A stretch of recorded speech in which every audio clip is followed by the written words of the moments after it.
early birds are singing out. Early work is shifting, someone still snoring. Time to be stepping out. You stop and wonder what to do. You should say hallelujah. Don't forget to pray. Set the order for the day. Don't forget to pray. Let's get some blessings on the way. Ask Yah for protection today. Say, Aqua, please guide me today. And in the morning when I wake up, I give thanks and praise cause Yahweh bless me so much. And again then, and in the evening when I lay down, I'm thankful cause I'm still around. I give thanks to Yahweh for my health and strength. I give thanks for His mercies and His judgments. I give thanks for His loving kindness and His patience. The sons of Yah always pray before great events. I move to the right or then I shift to the left. Oh Yah, please just guide every step, and so that I live a life without regret. I pray that Yahweh always guide every breath. And again I sing then, say in the morning when I wake up, I give thanks and praise cause Yahweh bless me so much. And again then, and in the evening when I lay down, I'm thankful cause I'm still around.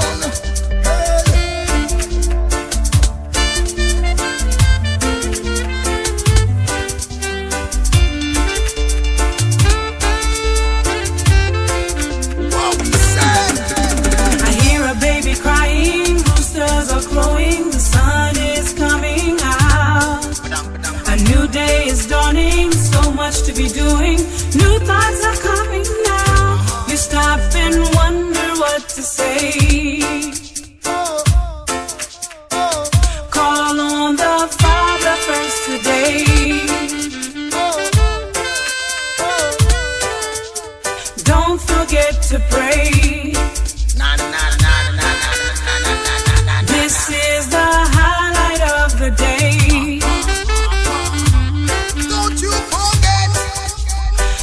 Forget to pray.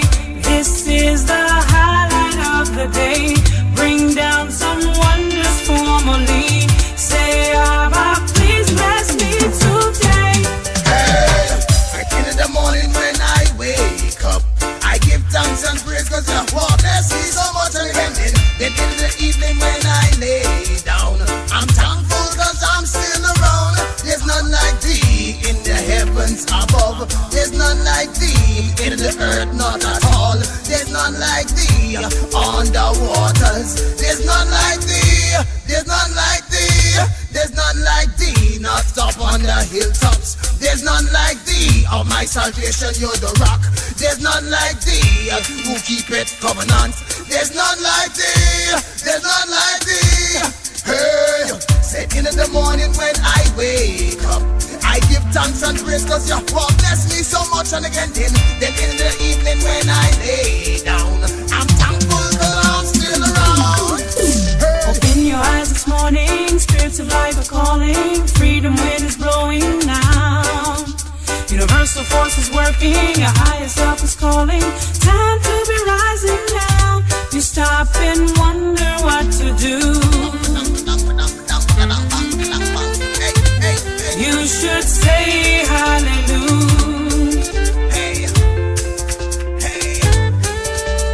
Don't forget to pray. This is the order of the day. Don't you forget. Don't forget to pray. Ask Yah to guide you on the way. Say, Abba, I need you today. I need you today.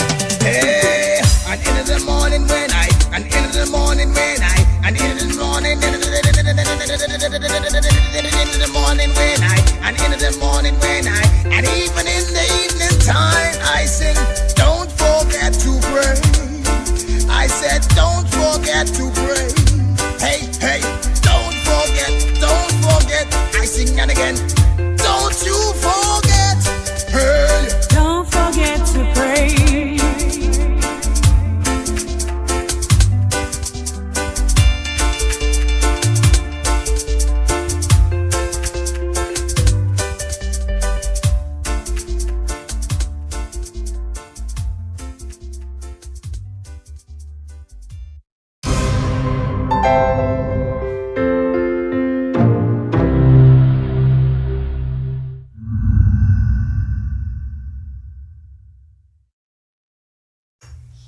My name is Cohen Michael Ben Levi of the Hebrew family of Guyana. The aim of these dissertations is to cause the true house of Israel, who have been without knowledge of themselves for countless generations, and who are now being awakened by the God of the universe to better serve our Creator.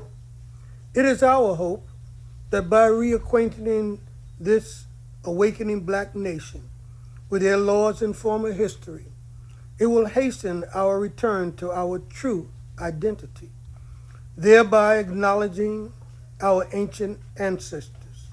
This in turn will allow us to know our Father's God and prepare us to stand together to meet the terrible day of the Creator that He is now readying for all mankind.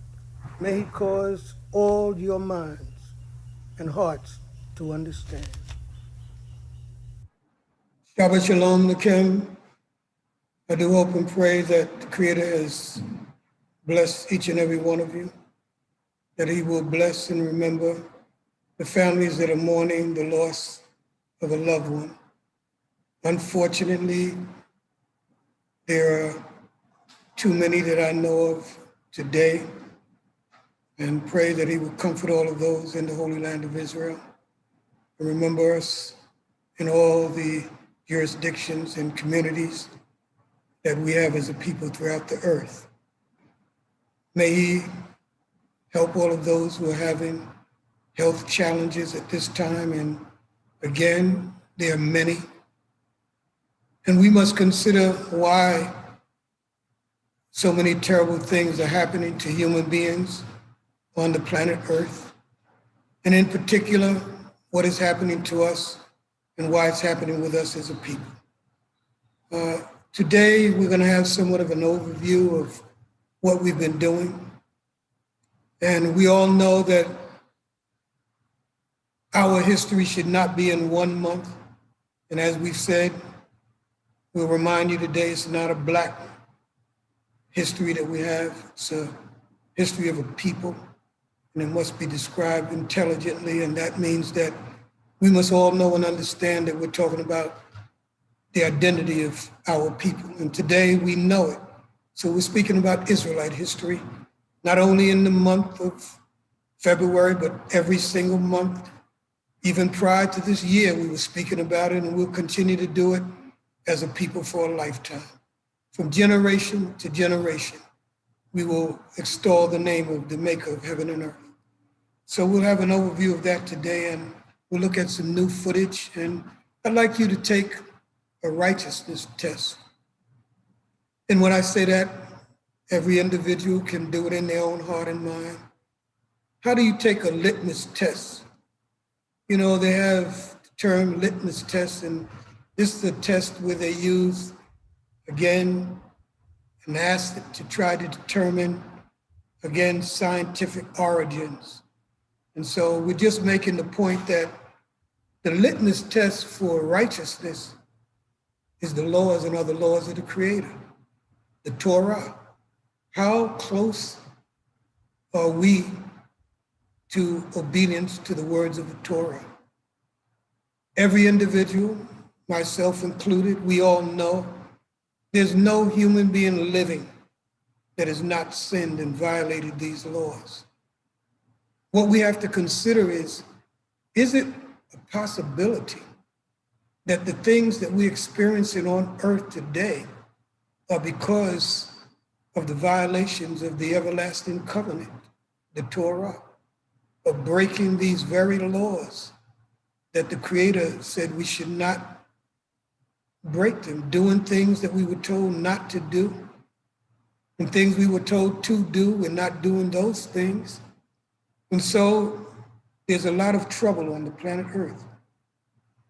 We've been given, as we know, many names which mean nothing as a people.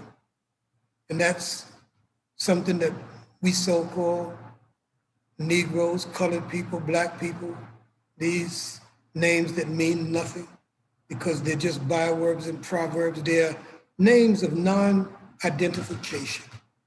We don't have names. Even when you heard the word Fulani and the Dahomey, and you heard those different 10 tribes or families that were the top families sent into slavery, they're nothing but Zebulun and Gad and Judah and Levi and Reuven and Issachar and Dan and Naphtali and Benjamin and Joseph, Ephraim, Manasseh.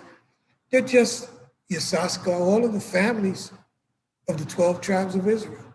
They were just in another place and had another one of those bywords put on us. That's before we became Negroes and colored people.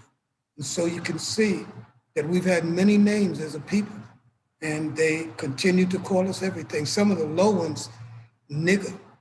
And you know, when you think about those words, they're really saying that we're a low and a degenerate people. That's been our problem. We've been marked by a very low lifestyle. And we as a people have to acknowledge that if righteousness exalts a nation, now you know, if this is exaltation, our condition, I don't want any part of it. Because if you mean that being blessed is this is it, what my people have experienced, what I saw in my father and mother's life, some of the children, you're too young to know what it was like to visit your mother and father down on the plantation. And sometimes they were just post-slavery period, but they were in the same condition, walking around the farm with no shoes on their feet. Some of you are too young to remember that. Not getting the dental care that you are given now and the attention to your eyes, you wearing glasses. Try to look in a slave picture and see how many people have glasses. It's not because they didn't need them. It's because that's part of the punishment, the curse. We suffered in many terrible ways, and we're suffering today. And the question is why? Is it because we're righteous?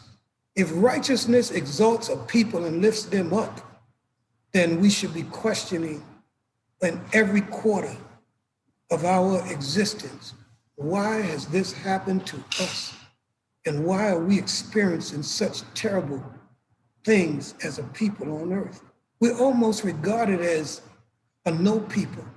We're treated like we are not humans. In fact, I've seen some dogs get better treatment than we get. Some of them dogs have beds, and in the winter they have coats and muffins on their ears. And the same people that take care of those dogs don't have any care for us. It's a human problem that's on this earth. And we have to bear some responsibility. See, that's why I'm saying to you, don't blame other people for what happens to you. Sometimes you're at fault. Examine yourself. We have to examine ourselves. As a people who read the Bible, we must stop, abandon the idea that it's a religious book which needs religious interpretations. The thoughts and understanding in the Bible is about history and what happened through the course of that period from Genesis to Malachi. And that's what we must understand. How many lessons, messengers, Malcolm, Martin Luther, another M, Marley, and it goes on, and we haven't seemed to learn anything. And when I was growing up in the 60s, one of my proudest periods was when they were saying Black Power, and everybody was wearing those beautiful fros, man. You had to be a person of my age to know what I'm talking about. See, the other generation, the young generation, you don't know what it was like to have that enlightenment come to us in the 60s. with all these different groups, Nikki Giovanni, Baraka, hearing the last poets, hearing Malcolm and Martin and all these different songs, Marvin Gaye. Man, when they put on James Brown on Black and I'm Proud, in my college, man, that floor was packed. I don't care who was against the wall. You didn't have to have a partner. You just was proud. What happened to it? We went from afros to jerry curls. Now, you know, they snapped our minds. They did something to reverse our growth, consciousness, awakening. And we've been going steadily back to sleep ever since. I'm trying to wake you up again. And there are others out there trying to do the same. But you know, there are many people when they're sleeping and you wake them up, the first thing they say, I'm not sleeping. That's where they're wrong. You were sleeping. Watching that TV and the television was watching you. And you still saying, no, I'm not sleeping. We got to confess today, my people. Everybody has to confess that we're just in an inferior place of knowledge when it comes to self. And that's what we need to know. There's a need for the gathering of scholars to work together, our people with a common purpose and a common goal. And that goal is to establish our identity. Who are we? What's our nationality, our ethnicity, our language, our history? What is our culture? You mean before Christmas and Xmas and all them other days, New Year's and Halloween, we didn't have a culture? Of course we did. We just don't know what it is. Well, on this program, we do know what it is. And we're telling you what it is.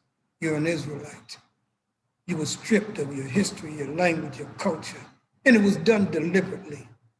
Why is the terrible punishment happening to us? Why is this hatred, discrimination, poverty happening to us? Why did it happen? Is our situation a blessing or a curse, as it is right now? Just asking you to think. I'm asking all them pro basketball players. I've been watching you all since some of you don't even know it, but I'm old enough to have watched Chamberlain, Russell. I grew up with them. Frazier, everybody. Earl the Pearl, know them all. So everybody, LeBron James and all of you, the babies, no, I saw you, how you got to be the basketball player you are, because I saw y'all bless us with more talent. When I was a ball player back then in the 60s, if you were a guard and you were 6 foot, you were a giant. Guards were 5 feet. The big men were 6'5". That was our big man. And as I said, don't bounce the ball. Pass it to the corner, we'll take it up. You can't dribble. Not today. Them brothers do everything a guard can do. And you know how they got there? We used to play the big men. That's how we got there. When we started to go to the park, the big men had to play one-on-one before the other players got there. So he had to learn how to handle everything, guard a guard, everything. We had to learn how to guard him in the post. This grew into who you are. We grew in sports. I used to go to the RKO in Brooklyn and watch every entertainer before they became famous. The Temptations, oh yeah, the Apollo. There are people that out there listening, they say, yes, I remember. Yes, because you didn't have to pay a lot of money. We were children going in to watch those beautiful performers, Marvin Gaye, Smokey Robinson, show after show, Temptation, Four Tops. They just, one after another came on and did their thing. Then they got famous. Then you had to pay a lot of money to see them. And that's when the white folks started to recognize the talent. And then we had no opportunity to even go to the show anymore. You remember Barry Gordy? Don't you remember the history of that? When you produced an album and you couldn't even put your black face on the cover because it wouldn't sell. They had to put a white person, but the black people were doing the singing. I lived through all of that. No, I don't blame the other people. I blame us. I know what happened now. We broke faith with the Creator. And that's why we lost everything. That's why we're going to play back some of the stuff we played over the last 2 weeks. Because, you know, we forget too quickly. So I want you to remember some of the things. I wish you could play every program we've done from the beginning, and I'm sure you'll wake up. My teacher, Cohane Levi, used to say, just give me 1 year of your time and listen to me teach you for 1 year every Shabbat, 52 times. I think I almost have 52 programs. If you listen to the 52, I guarantee you'll know who we are as a people. And if you're not an Israelite, you know who we are as a people also. Let's listen to some footage to reawaken that brain. We got to get a good memory. We forget too quickly. An overview of some of the things we heard over the past 2 weeks before we go on with some new ideas and thoughts. When we think of black, black is an adjective. It describes something, its color. Whereas if you're talking about a people or a person, part of speech is a noun. We're used as an adjective and never spoken of as a noun.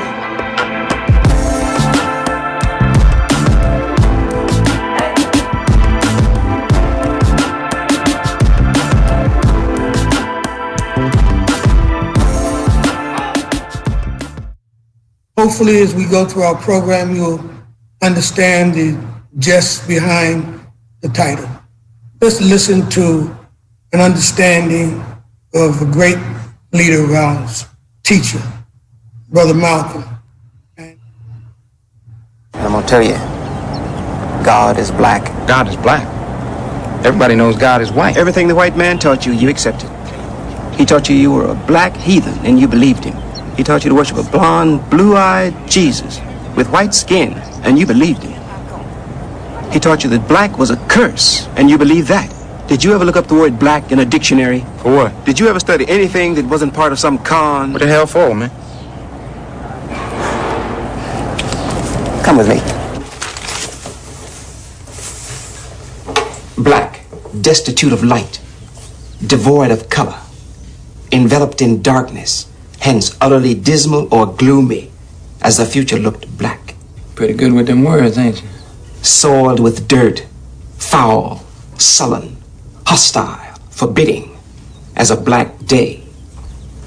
Foully or outrageously wicked, as black cruelty, indicating disgrace, dishonor, or culpability.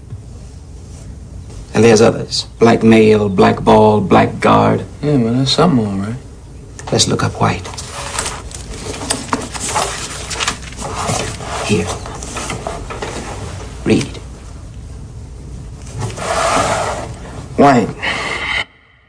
Of the color of pure snow, reflecting all the rays of the spectrum, the opposite of black.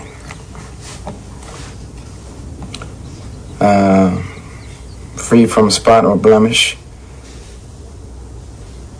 Innocent. Pure. Huh. Ain't this something? Without evil intent, harmless, honest, square dealing, and honorable. Wait a minute.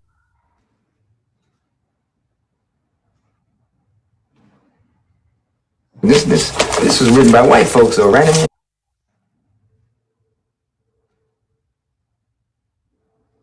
We can see that the whole idea of stereotyping us as a people, making black for us being evil, and having all those negative connotations associated with the color black, why would we still want to be called black?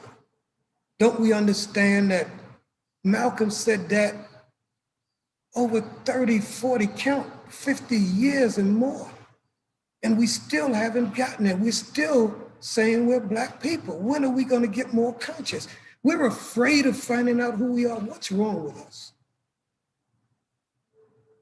How many messengers do we have to have? Let's listen to some more footage. Waking up our minds. Have us remember. The black man in the West has ceased to be black. Not of his own volition, but he's actually been stripped of his blackness. He has been stripped of the language of the black man. He couldn't speak the language of his own people. He had to speak the language of strangers. And today, he speaks the language of strangers. He knows nothing about the indigenous language of his people prior to being brought into the Western Hemisphere. He has been stripped of the black man's name. He has been stripped of the black man's culture, and actually also stripped of the black man's history. And just as a tree without roots dies and becomes dead, when a people become stripped of their history or their historic roots, they also become a dead. And for this reason, the condition of the black man in the Western Hemisphere has been that of a dead man. And this dead thing was also dehumanized. The slave masters robbed us of everything that we could use to prove that we were a part of the human family, the black family. And this is the condition that our people in the West are in today. We've been dehumanized. That's what Malcolm is telling us, and he's right back there. We've been dehumanized. We've been stripped of language, culture. When you say you're black, he's saying that you don't even have the dignity of being black now because they've stripped that from you.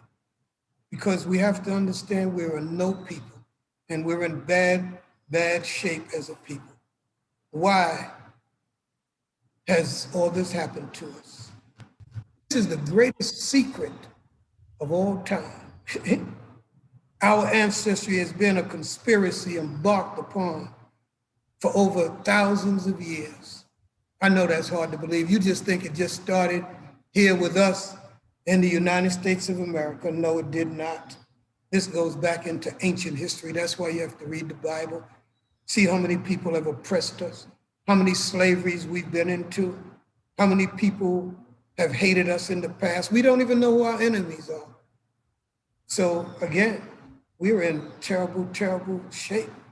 What happened to us over a period of time? That's why we have to know the history. And the only book that can tell us this is that book you call the Bible. You have to read it. They have even, the media promotes stupidity. See, a program like this, they will never put it on mainstream sites and media. They'll play stupid stuff, any rap that's stupid, telling us to do things to each other, call our women bees and all of that. Oh, they play and promote that stuff. They'll never play this because they know this is a detriment to them. And they encourage all of our celebrities, don't you support that program. Support the Salvation Army. That's who our people support. They support, even when they get wealthy and in a position, they don't come and help us in the hood because they won't let them. They tell them where to spend their money and on who and who they must support. And you ever look at it, some of them come into our neighborhoods and what do? They open up. We don't need any more Kentucky Fried Chickens. We don't need any more movies showing us the degradation. Hey, come on. Build some schools, some swimming pools that I never had in my neighborhood, but they had them in theirs. Give us some bowling alleys instead of liquor stores. Tear down the liquor stores and put up some other type of positive shop. Try this here. Hebrew classes all through our neighborhood so we can have our language restored. Ani Yaakov Lilamed Lakim et Safatenu Ivrit. What did I say? I'm able to teach you our language Hebrew. Where Ani Yodea Am Rav Asher Yodim et Safatenu Savivot HaOlam. I know many people also that know the Hebrew language around the world, and they can help us get our language. We have to organize, like the Palestinians did to become the Palestinian people. They were a Palestinian movement. You can go get the book on it. It was called the Palestinian Movement. And I have a book called The Palestinian Issue. Before it even got they just had their issue, their dispute over the land. Then there was the Zionist movement with Theodore Herzl, a movement that made them a people and got them our land. But they had to first organize to have it happen. Till we organize, we'll just be another group here, another group there, another group there, another group here, Christian, Muslim, Rastafari. You'll be that way for the next 1,000 years if you don't understand that the Rasta is a Hebrew Israelite. The brother who's a Christian is a Hebrew Israelite. You're a Muslim out there, you're a Hebrew Israelite by nationality, even though you're practicing a religion and Christianity of Islam, it cannot change who you are. So you have to understand that. Rastafari, you're saying you're all the 12 tribes of Israel. Once we all say that, they know. Now the nation has grown up. The Negro has become a mature people. They're a nation now. They have intelligent like us. They become one of us, one of the nations on the earth. We don't have no flag in the United Nations. We don't have no sovereignty. We won't even recognize the Israelites that's in the land of Israel, and they recognize that that's our connection with Israel. We got to support them and support each other. That's what the other people do. And that's why we're in this predicament and they're in another. We are Israel, Yisrael, Yah's chosen people. For at least 6 decades, I've watched all these pros and watched all these celebrities. I love you, I want you to know. All of Oprah and all of those people that do those great things out there, I can't name you all. I tried to even say that as messengers, you were holy, you were sent by Yah, and we couldn't get everybody up there. Some of you listening, your name should be up there. But see, when a person does good, you don't look to be given the credit for it. That's called humility. You do it for goodness sake. You don't care if your name is called or known or not. There are probably more great people that are not known than the great people that we know about. It's the you that's great and nobody knows you. How are you great? You're alive. That makes you great. You're greater than every dead person in the funeral home. You're greater than all of those people who didn't get a chance to live. You survived the coronavirus. And hopefully you're doing some good in your life. Everybody has some good. Could you be a little better? Could your righteousness go to another level? What would it do for the planet if everybody just got a little more righteous?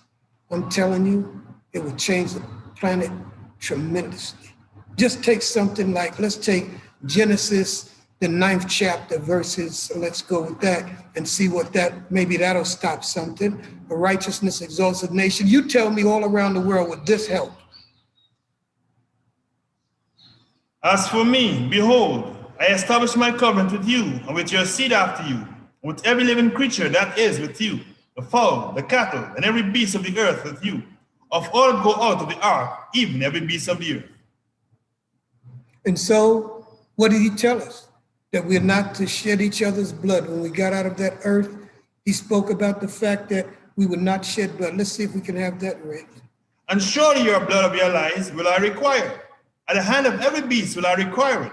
At the hand of man, even at the hand of every man's brother will I require the life of man. Whoso sheddeth man's blood, by man shall his blood be shed. Just think about it. How much blood has been spilled over the last week? A month. You know that blood is a lot of blood that went down into that ground, into that earth. Most of it unnecessary, senseless, innocent people dying. Could that be a contributor to why we have COVID-19? Why should we complain about Yah taking life with a plague that he's put on earth, and we're taking lives even more rapidly than the coronavirus? And I've heard that people even dying from the vaccine. You know that's the hand of God. That's the thing about this program that I want you to know. This is not a scientific program. It's not a medical program. It's a spiritual program. Just because I open up the Bible and its spirituality, it's still history, because there's no part of history that the spirit of the Creator has not been involved in. Everything that happens on the planet from the beginning, the Creator has been the one who is orchestrating everything, the blessings and the curses. Who gets blessed, who gets cursed? What's your righteousness about? Have you shed anybody's blood recently? And we already said everybody's guilty of something, but do you have to continue in your sin? Do we have to continue to plow the same path of destruction? Shouldn't a person see at some point things are not going well, let me try something else? When do we change? In the 1960s, I was a teenager. The values were far more conservative. Nowhere could you see things on television like you see today. Two men kissing. No, not in the 60s. That wouldn't have happened.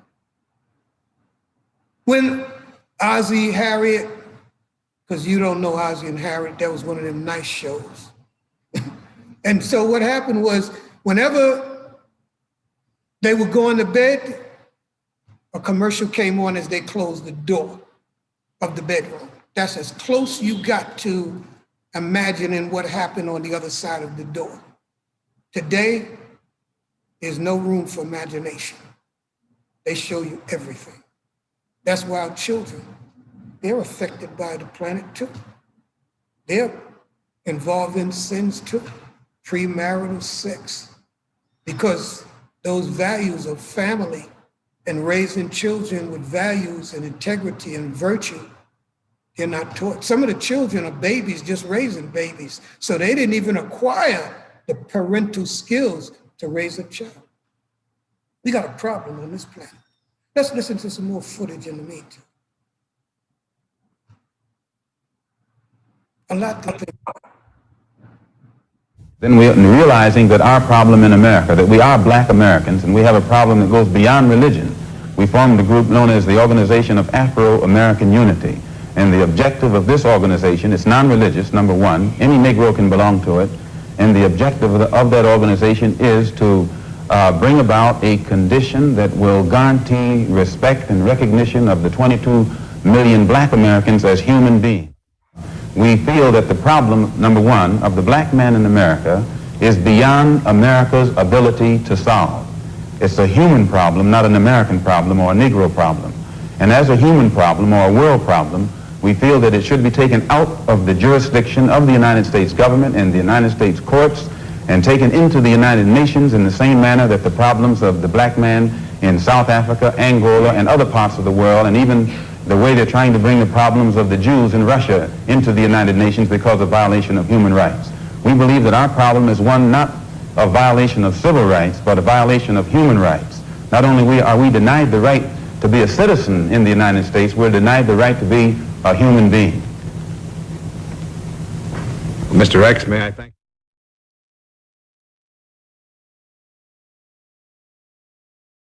All we say to America is be true to what you said on paper.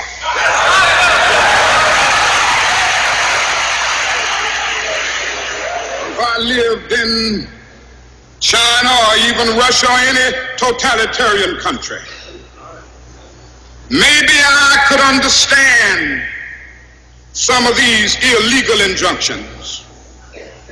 Maybe I could understand the denial of certain basic First Amendment privileges because they haven't committed themselves to that over there. But somewhere I read of the freedom of assembly. Somewhere I read of the freedom of speech. Somewhere I read of the freedom of press.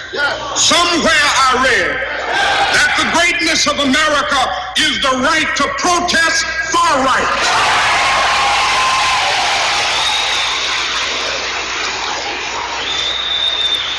And so just as I say we aren't going to let any dogs or water hoses turn us around, we aren't going to let any injunction turn us around.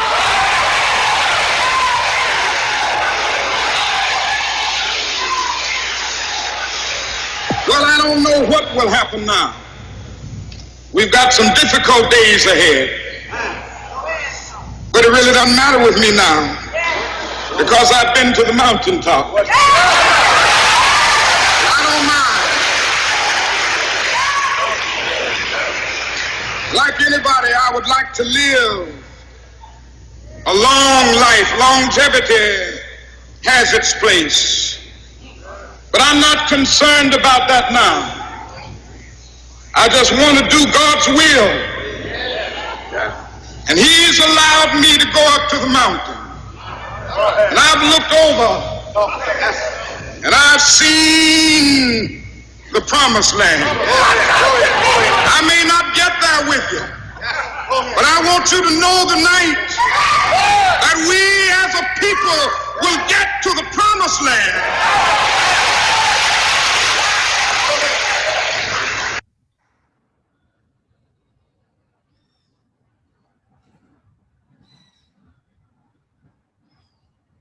Yes, we as a people will get to the promised land. And we must understand, he said that decades ago. Do we understand what Martin Luther King Jr. was saying? We as a people will get to the promised land. He won't get there with us, but we as a people will get to the promised land, the land of Israel, where we came from, where our forefathers came from. You would not believe that the rich and the famous have no blessings above anyone else. Can't you see the signs? Spiritually, in February last year, Kobe Bryant, our beloved brother, was taken. Tiger Woods, now in the same month, about the same time, telling us your money don't matter. Your fame doesn't matter. The fear of Yah, everybody knows it and must understand and put the glory to the greatest being of all time, the Creator. That's what this is about. Until we get it on this earth and stop pushing up all these great ones, and they're great as human beings. But who's greater? Their maker and their creator. The one who made Tiger's father to pass his skill on to him. The one who put the ability in the body of LeBron James and having these boys get bigger every generation with skill and talent. It's the Creator that made LeBron who he is. Every other celebrity, every other famous person, give God the glory. That's all I'm saying. They know it. Do you know that all of those celebrities have stomach aches, diarrhea, headaches? I even saw a commercial with our sister Serena. I didn't know it, but apparently she has to take things for migraine headache. They are human beings like us. And they must get down off that high horse, get on their knees and pray. That's what the brother was saying. In the morning when you wake up, when you lay down, be thankful that you're still around. Man, this week, one of our elders in Israel, Imashara, yesterday we were on with her, came on, she celebrated her 90th birthday. Man, that's great. In Israel, 101 years, Ima Kanina. 101, living, we sit and talk, they sit and talk with her. Hey, we can go to Israel and meet her. You know what an honor it is to be in the presence of somebody that's 101 years old? Do you want to get there? I remember asking a young person, told me they were 20-something, they had a lot of problems, came for me for counseling, and they thought their life was over. And I said, how old would you like to be? And let's say they said they was 23. And they said, okay, now don't choose no low number now. Go as high as you want to go in your mind. And then, of course, you know, they said forever. Yeah, okay, let's get a number reasonable. He said, well, 120? You asking, or is that what you want? He said, yeah, I want to be 120 years old. And you're 23. How many more years do you have to go if you reach that? Should you let this define your life at 23 now when you have all that life ahead of you? Everybody out there listening, this is the first day, the beginning of a new righteous lifestyle. If you just take the violence out, take out some of those things that will make you a better person, make all of us a better person. Even the planet. When you become more righteous, the earth becomes more righteous. We all are happier because of it. The effect of the punishment humanity is experiencing is a reality of multiplicity of pandemics. We don't only have a pandemic. We got a shutdown, which affects us, food shortages that affect us, health issues. People who had health issues can't even get treatment now because the deaths are too many and the virus got to be the priority. You can't even travel now.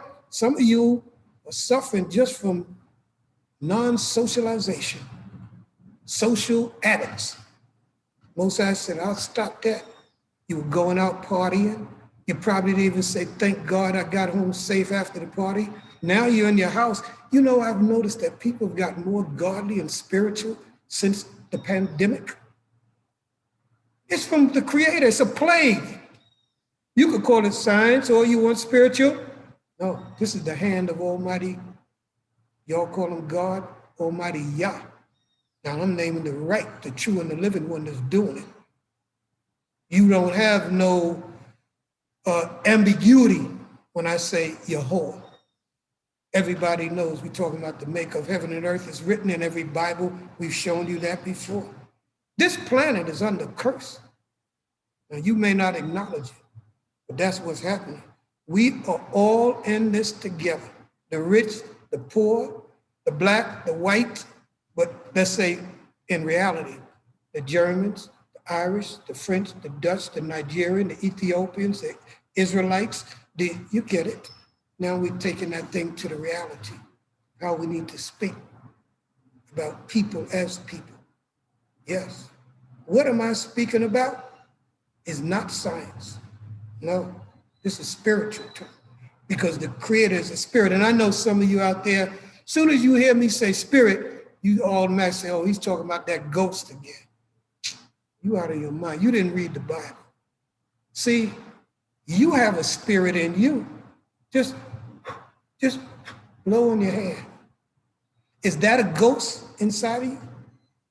No, that's your breath. That's your spirit. That's your life. That is you. Without that, you don't even have a mind. Because in the day of your death, your thoughts perish with you. You don't think anymore after that spirit goes back to the Creator who gave it, and you go back to the dust from which you came. From dust thou art, and unto dust thou shalt return. That ain't scientific. That's spiritual. The Creator takes your spirit whenever he gets ready. And you got to understand that. Let's hear some of that music that we have. We got some beautiful music for you today. Maybe this will open up your mind, make you think, and then we'll come back with some precepts. Hallelujah. Praise be the maker of heaven and earth. I hope you wake up. I hope you said your prayers this morning. Let's go back to our footage. Toda.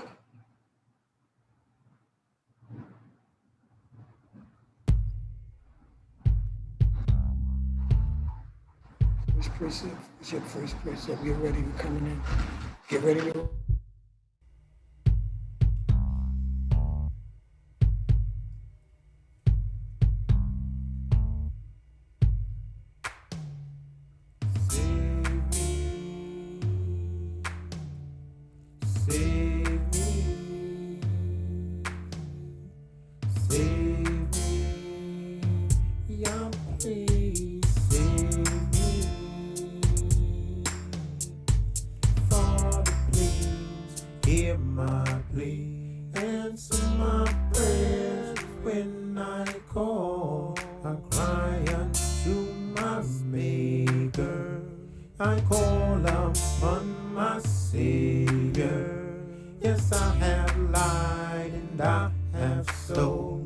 This day I'll fast, I afflict my soul. pray to thee for forgiveness, and I know Yah only is sinless, and he is also merciful, and always wonderful. Almighty King, to you I sing. Yes, you have been and always will be the power of this universe, the only one to remove a curse. I pray to thee day and night, trying so hard to live upright.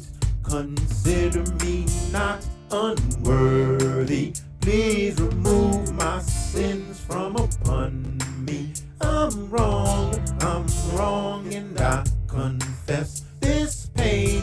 I feel my life's a mess. Yah, please, I cry to you, I sing. Save me, my living King. Creator, time and time again, morning, noon, and night I sin. How can I remain alive? It seems so hard for me to survive. Father, Yah, to you I pray. Answer all my prayers this day. Creator, it's hard for me to face my fears. No one in my life even cares. Wicked temptations always here, all around me and so near. Who can I turn to and how? Only I can save me now. I turn to you, oh Yah, my love, my holy King on high above. I offer up to you my praise. From this day on I'll change my ways. With these few words to you I plead. Ooh, Yah, please forgive me. Oh, you are my help and all, oh Yah. Without you I will follow Yah. Yes, I hope you're listening to those words. And we have some more footage for you. You've heard this before, but did you really listen to what the message is all about? Let's listen to this. We have to change our behavior.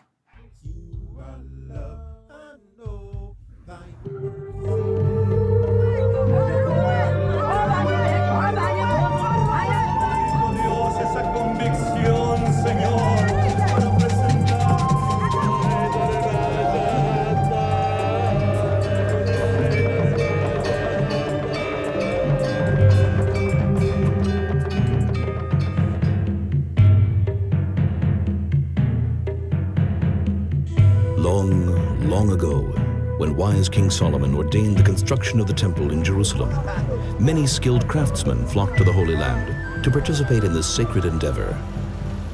There were some who came from Africa, and when the job was done, they returned to Nigeria, their homeland, as Israelites. Since that time, they have cherished the Sabbath, just as the Sabbath has cherished their souls. They told their people that they were Hebrews. In their language, they pronounced it Igbo.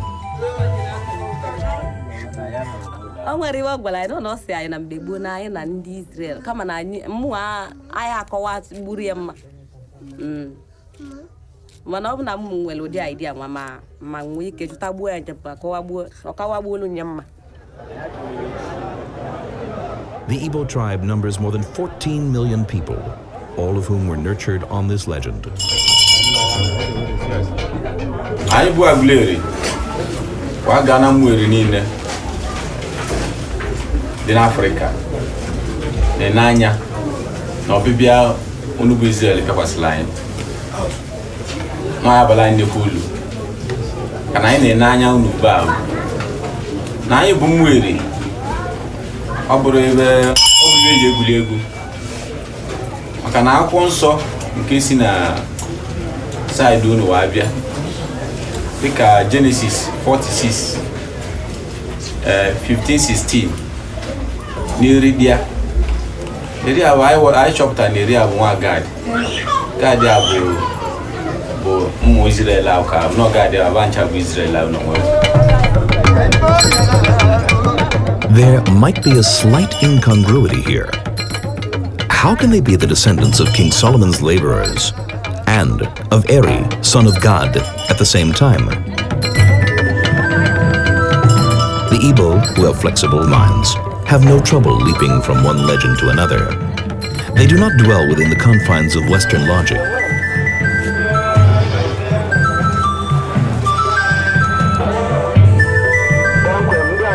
The stories of their origins coexist and blend into their tradition with no difficulty at all. 5 things you didn't know about black children during slavery.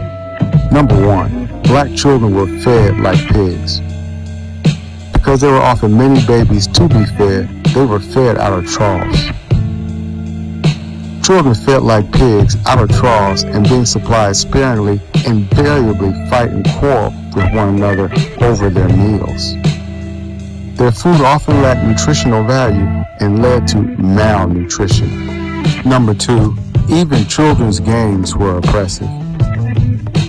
In the common game hide and switch, one child would hide a switch, which is a branch cut from a tree commonly used for whippings. And whoever found it first would then chase the others in an attempt to whip them. Number 3, children were often forced to have sex. The more enslaved people an owner had, the wealthier he was. Therefore, children were often forced to have sex in order to procreate. They were also used as sex slaves. Childbearing started around the age of 13, and by 20, the women slaves would be expected to have 4 or 5 children. Number 4, ages at which children were required to work varied.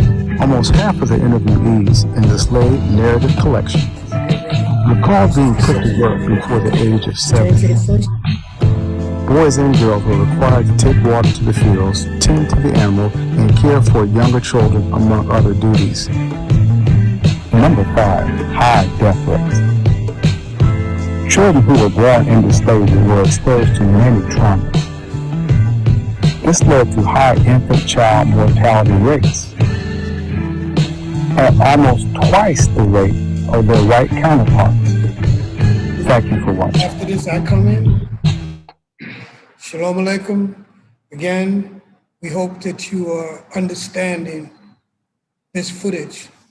When we showed you the footage of the brothers and sisters in Nigeria, is to let you know that this doesn't fit into Western logic, as they said.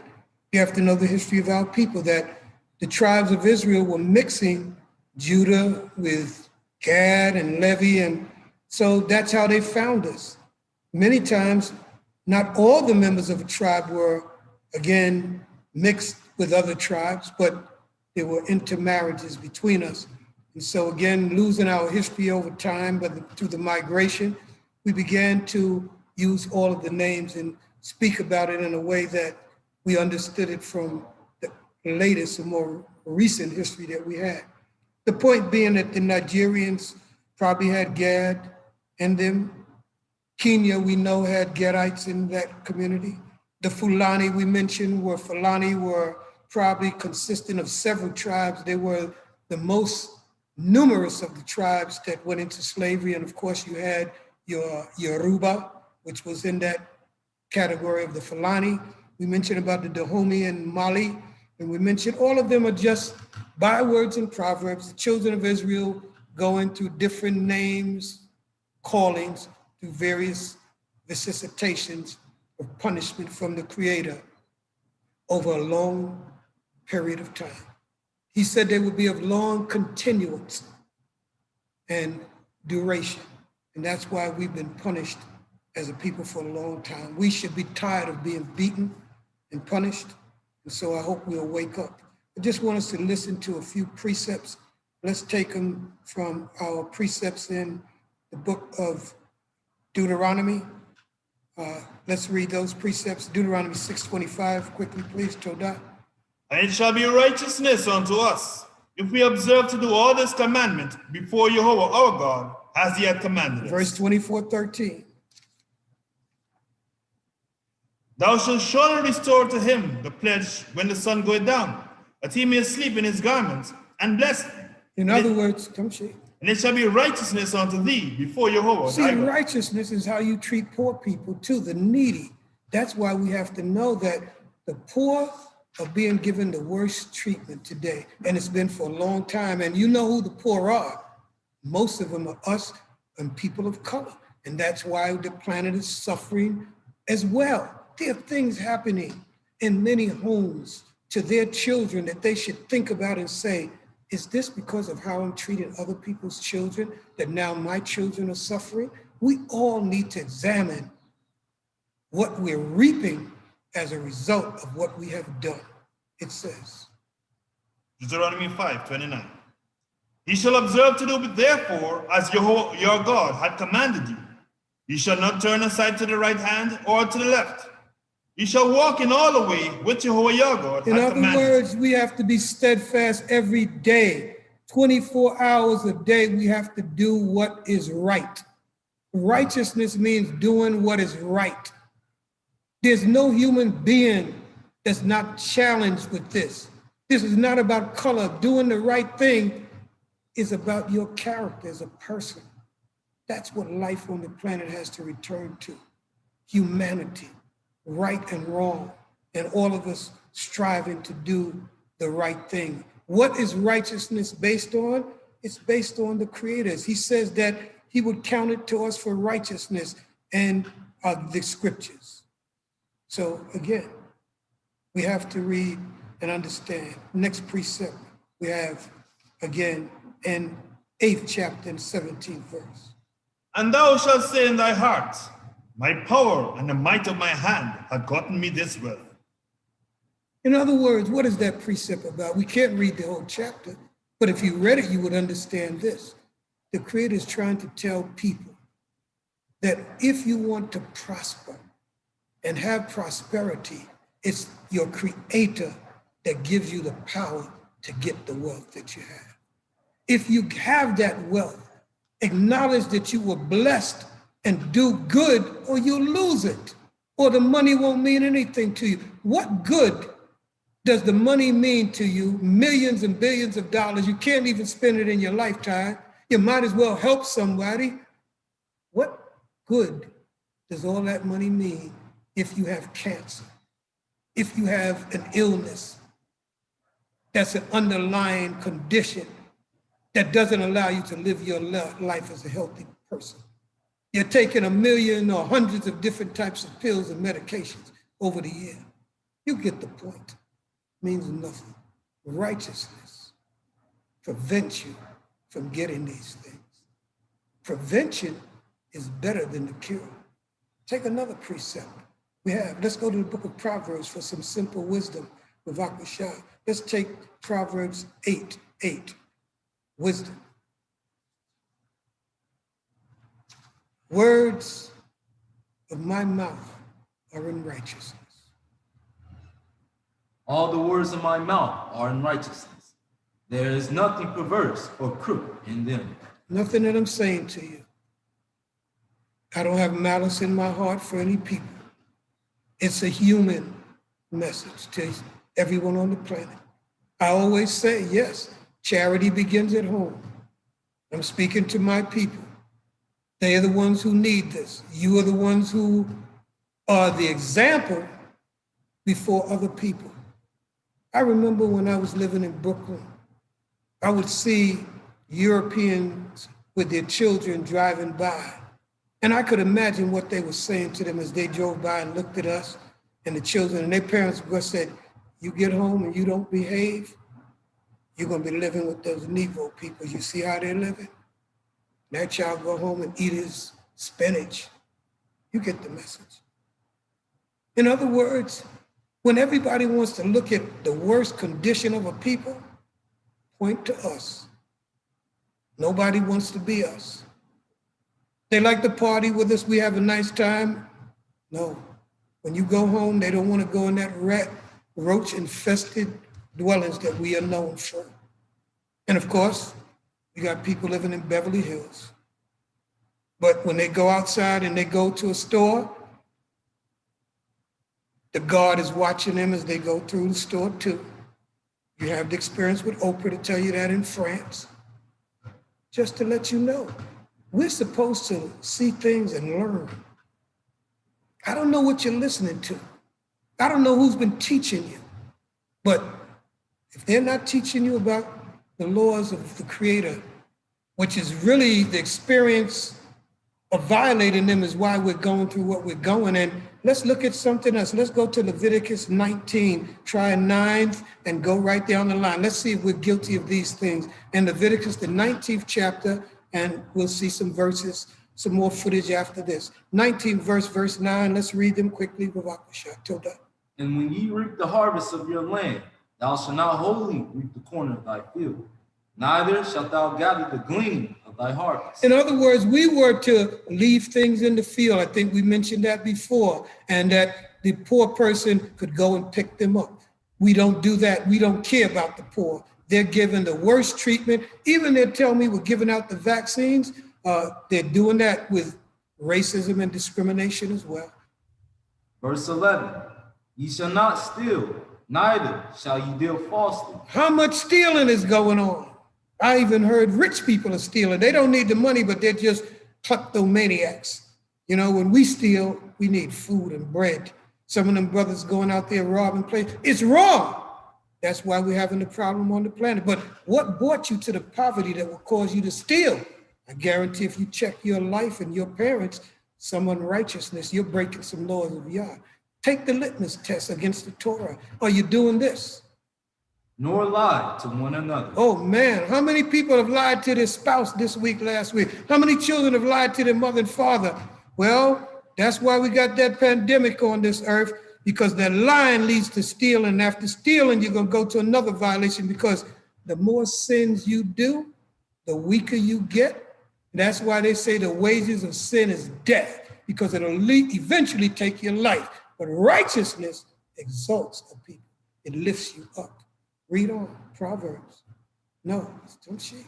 Verse 16, thou shalt not go up and down as a terror bearer among thy people. Yeah, you see that one? How many people was gossiping this week, last week, and all year long?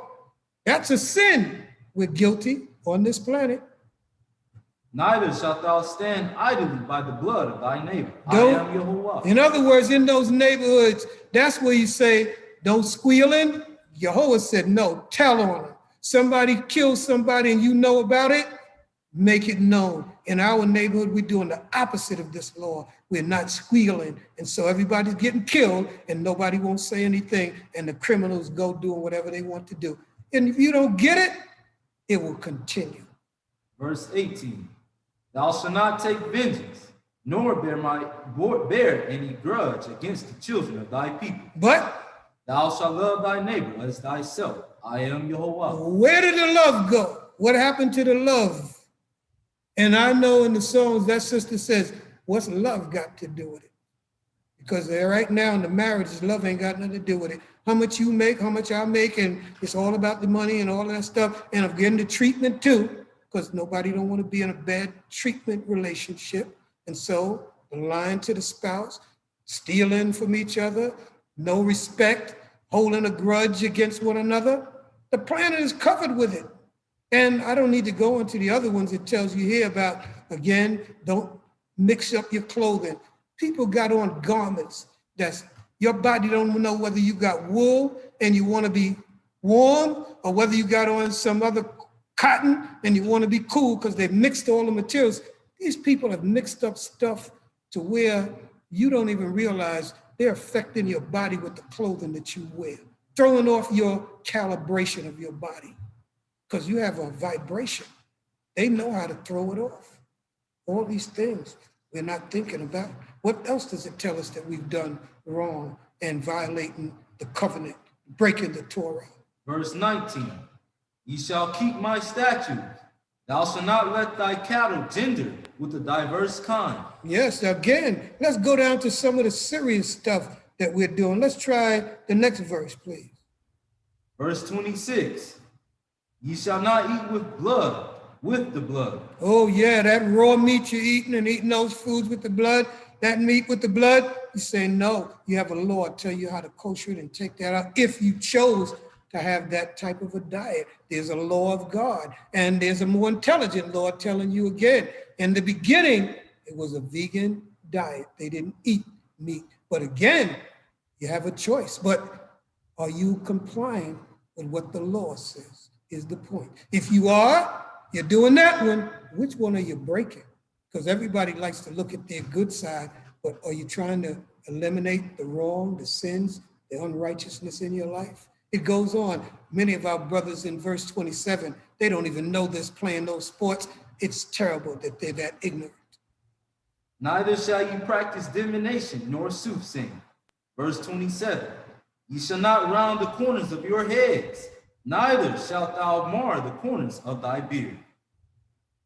Verse 28. And I want to let you know that you look at those pro players and you see tattoos over everybody's body.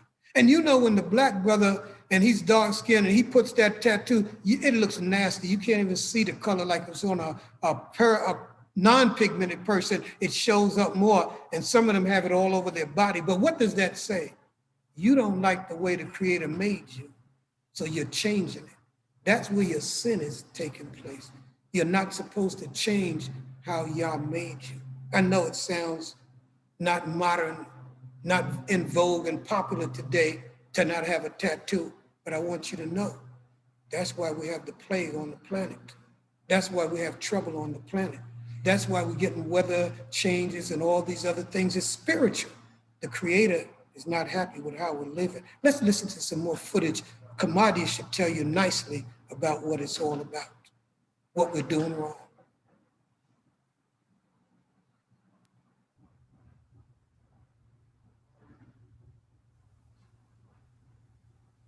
Who do you think you are not?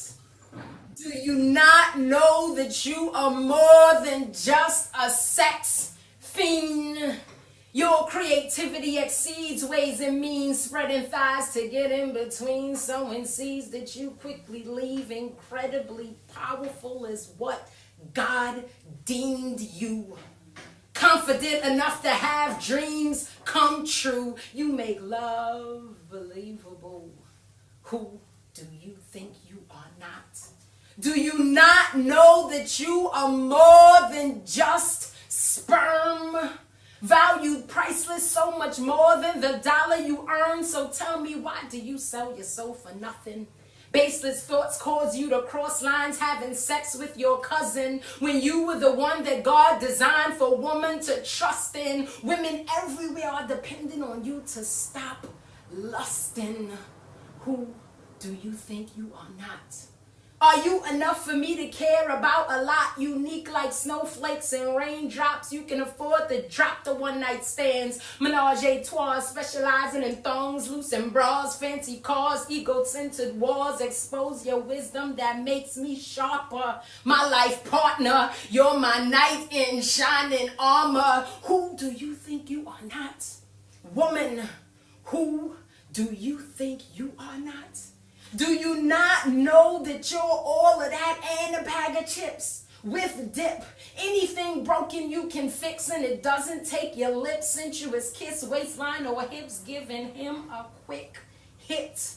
Your mind is so much better, worth so much more than his little bit of cheddar. And even if he has a lot, you're priceless in case you forgot. Can't be bought with his Rolex watch. Doesn't matter whether his diamonds are even real or not. Who do you think you are not? Do you not know that you create life? You give birth. Without you, no one will be here on this earth. So tell me, why do you give him your body first? Thinking your mind will later quench his thirst. Show him you're more than his statistics or data. Rather, you're so much more than he could ever fathom. Unintentional kids you have dazzle. Imagine the saviors you'd create if you planned them. Who do you think you are not? Men, do you not know that you possess full dominion? You're the dominant opinion, carrying the world on your back with resilience. When in your God state of mind, you're brilliant. The earth is your father's and the fullness thereof. So tell me, why do you settle for drugs? Forfeiting love in your little daughter's hug just to be called the realest thug? My prince, you've misjudged. Who do you think you are not? Woman, do you not know that you are the queen of his palace? You're placed on his team not to challenge. You maintain the balance. So tell me, why do you compete with him? Daily insults, you mistreat him and wonder why you can't seem to keep him. You should see how royal you look beneath him. With you by his side, who can defeat him? Who do you think you are not? Do you not know that together you're golden? Miracles unfolding. Adam and Eve, your God's chosen. Rolling in undiscovered riches, sweet savor like Hershey's kisses, potential that remains a mystery. If thieves like Bonnie and Clyde could make history, any man plus any woman is literally God-like love's epitome, smooth flowing like my delivery. Y'all better start knowing, not just believing, that you are hot. Together you got potential to open doors of opportunity locked. These facts cannot be blocked, so who do you think you are not? Who do you think we are? Are we the devil's children or children of the Most High? I'm telling you, we're just out of character. We've been a people living out of character. That's why this terrible thing, let's remember what happened to us. Some of the 25 things about slavery that you might want to think about today. Change our behavior will change our condition. Let's hear that footage and then we'll prepare to close out. When you hear the words slave trade, you probably think of the Atlantic slave trade. While this is one of the most well-known, there were, and still are, numerous other trades. Today, we're going to take a look at all of the different trades throughout history with a focus on the Atlantic trade. I'm Mike with List 25, and these are 25 shocking facts about slave trade.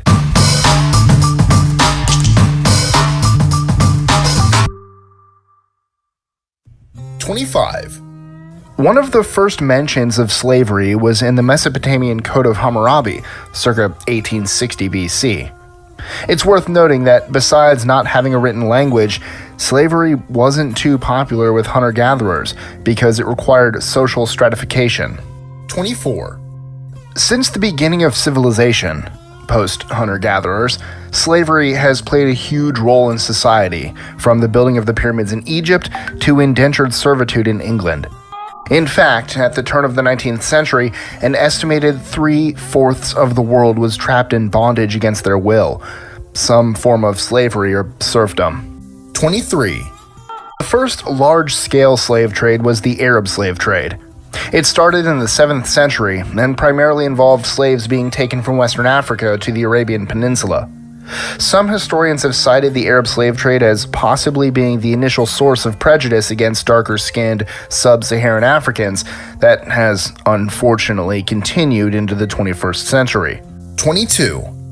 When most people consider the phrase slave trade, they're thinking of the Atlantic slave trade. This slave trade started during the 15th century and continued until the 19th century. 21. As with the Arab slave trade, the source of slaves was, once again, sub-Saharan Africa. The Europeans essentially tapped into an already developed slave trade and exploited it for their own purposes. 20. The Portuguese were the first to enter the Atlantic slave trade in the 16th century. For the next 4 centuries, they would remain the primary actors. In fact, by the time it was abolished in the 19th century, nearly half of all slaves traded in the Atlantic slave trade had been shipped to Portuguese colonies like Brazil. 19. Although most people think of the slave trade as being British ships taking slaves from West Africa to the US, this only accounted for a little over 6% of all slaves. The vast majority, roughly 60%, were sent to Spanish and Portuguese South America. 18. Most of the remaining slaves, about 30%, were taken to the Caribbean by the British, French, and Dutch empires. 17. This trade wasn't just back and forth, though. It was something called triangle trade. And, as you could guess, triangular trade is any trade that involves 3 separate regions. In this instance, the slaves were taken from West Africa and exchanged for cash crops in the Caribbean. The cash crops were exchanged for manufactured goods in New England, and then the manufactured goods were once again exchanged for slaves in West Africa. 16. Although the British North American colonies were not a major destination region for slaves, apart from the plantations in the South, the colonies benefited massively from selling their manufactured goods to slave traders. 15. Historians estimate that approximately 12 million African slaves entered the Atlantic trade between the 16th and 19th centuries. About 1.5 million died on the ships during transport, and 10.5 million were sold into slavery, mostly in the Caribbean. Another 6 million were sold to Asian slave traders, and yet another 8 million were destined for slave markets on the continent of Africa itself. 14.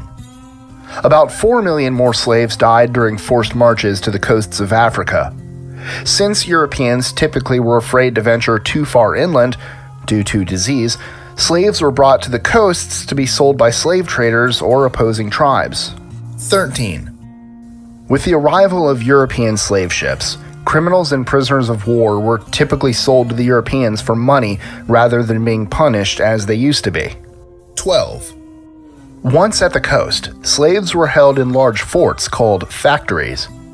Out of the 20 million slaves who passed through the factory doors, historians estimate that roughly 4% died there, about 820,000 people. 11. Slave ship captains packed anywhere between 350 to 600 people onto their boats. The quarters were so cramped that the victims could barely move on the 2-month voyage across the Atlantic. Many died of disease because they slept in their urine and feces. Others committed suicide by escaping and jumping overboard. Even sailors didn't like working on the slave ships, and many died of disease. This was good for profits, however, as the ship captains had fewer people to pay. 10. Upon arrival in the Americas, usually the Caribbean, slaves were held at seasoning camps. Dysentery was the leading cause of death here, and nearly 5 million slaves died in these camps. 9. Sugar plantations were the reason for about 84% of slaves being brought to the New World. The vast majority would end up in Brazil. 8. Britain's triangle trade between its colonies, however, was the most profitable of the Atlantic slave trades.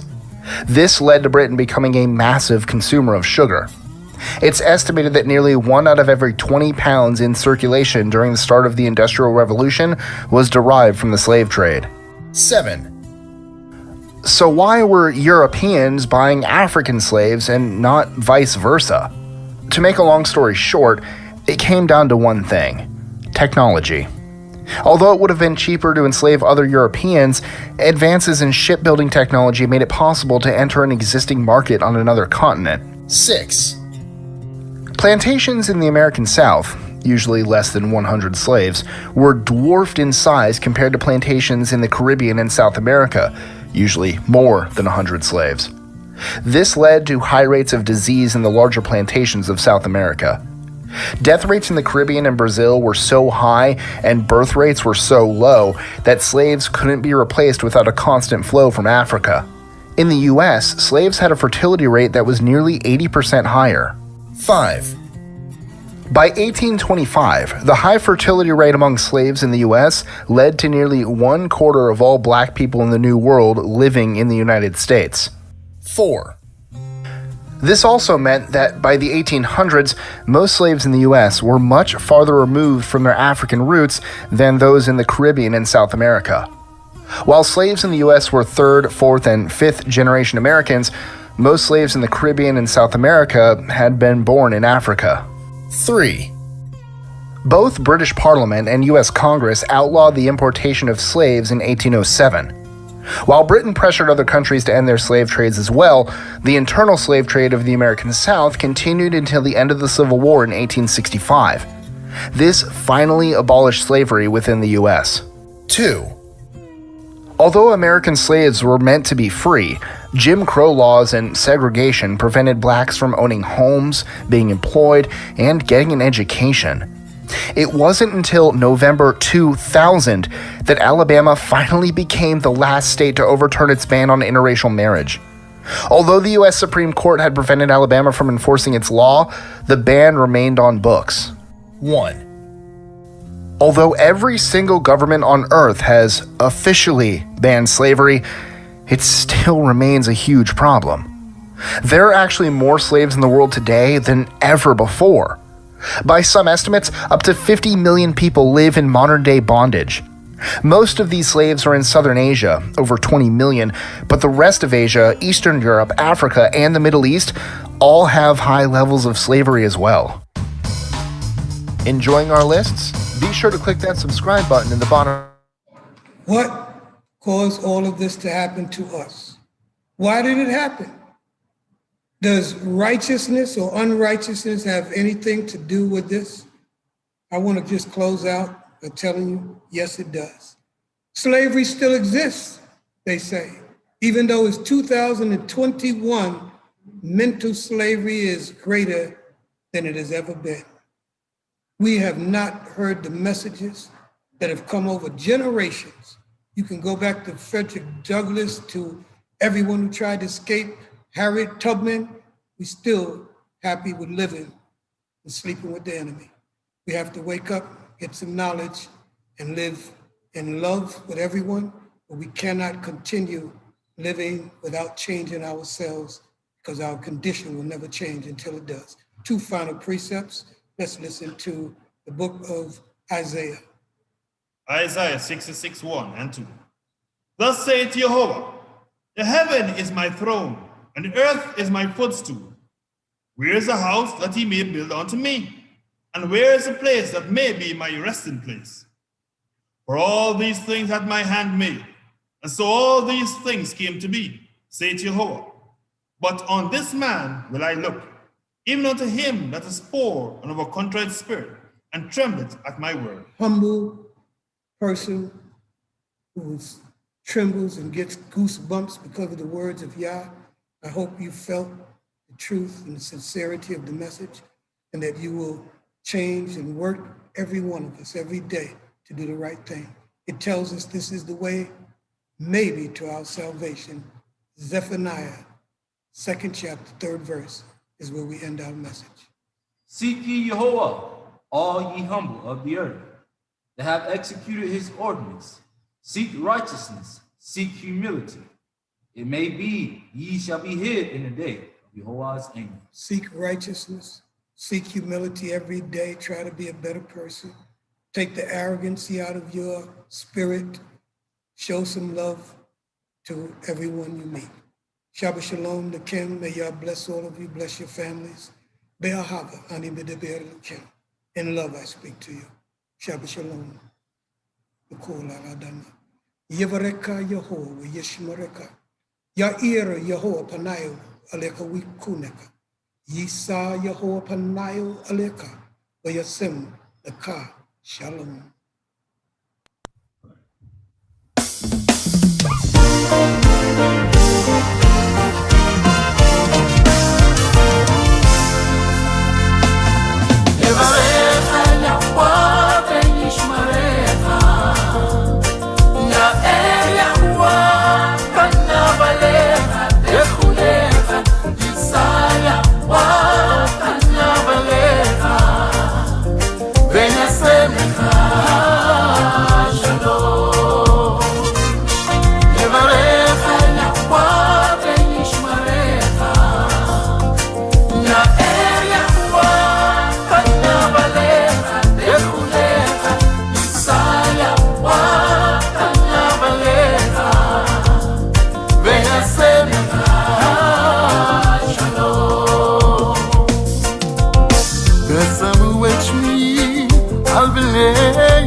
And they should put my name upon the children of Israel, and I bless them.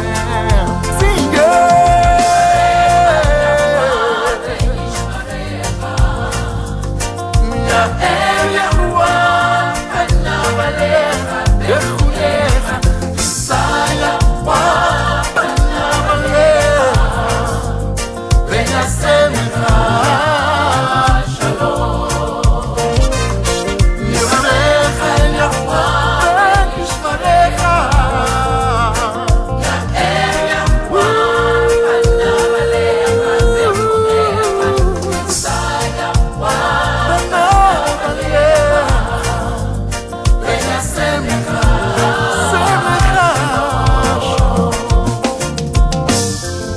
family to among Israel so